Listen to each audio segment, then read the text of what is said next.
আসসালামাইকুম এভরিওয়ান। তো এই ভাইয়াটার কমেন্ট দেখে হাসবো না কানবো, তবে কিছু কিছু কথা ঠিকই। দাম বেড়ে গেলে নামও বদলে যায়। ও মাই গড, না, সবার ক্ষেত্রে এক না। হ্যাঁ, তবে একটা জিনিস দেখবেন, যারা এখান থেকে এখানে ওঠে না, তখন তারা আগের কথাটা কখনো মনে রাখতে চায় না, যে আমি আগে কী ছিলাম, আমার আগে কী অবস্থা ছিল। ওই যে বড় হয়ে যায়, তখন তাদের অহংকার বলেন, মানে সব কিছু বেড়ে যায়। বা ওই মানুষগুলোকে আল্লাহ তালা যদি চায়, 10 সেকেন্ডও 1 সেকেন্ডও লাগবে না, ওই আগের জায়গায় নিয়ে আসবে। সো বদলে যাওয়াটা আমি মনে করি না।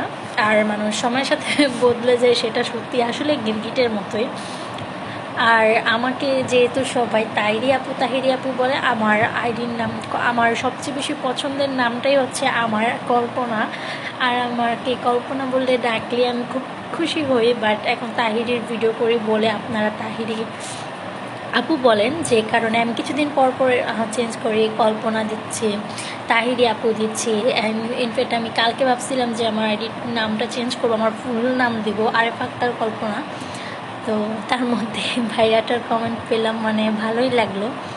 তবে হ্যাঁ, সমাজের মানুষ আছে যারা দাম বাড়ার সাথে সাথে শুধু নাম না, মানুষগুলো বদলে যায়। ও মাই গড, এই মুহূর্তে মেসেজ আসে কেন আমার টং করে। আচ্ছা, সো আমি বলবো যে কখনো কারো দাম বাড়াটা ঠিক না। কারণ তুমি আজকে যা আছো, কালকে হয়তো নাও থাকতে পারো, বা তুমি গত আগে কী ছিলে সেটা মাথায় রেখো। এতটুকুই। আর সবাইকে ঈদের শুভেচ্ছা। সবার রোজা কেমন কাটছে অবশ্যই কমেন্ট করে আমাকে জানাবেন। ওকে, আল্লাহ হাফেজ।